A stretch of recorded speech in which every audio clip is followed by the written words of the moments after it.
είμαι καλύτερος υπουργός. Και όχι απλά υπουργός της προστασίας. Είμαι εδώ για όλους εσάς, τους πολίτες.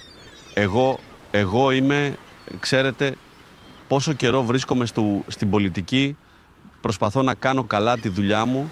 Κάποτε τα καταφέρνω, πολλές φορές δεν τα καταφέρνω. Είναι πολλή δουλειά και κουραστική. Τώρα χαλαρώνω. Πήρα άδεια, πρέπει να ξεκουράζομαι.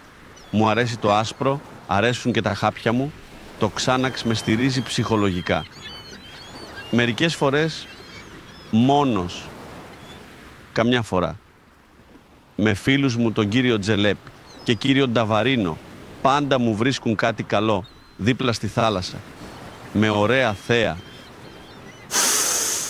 ποιότητα καλή, άσπρο εξαιρετικό, πολύ καλό. Ξέχασα τι έλεγα. Αχ, ναι, θυμήθηκα.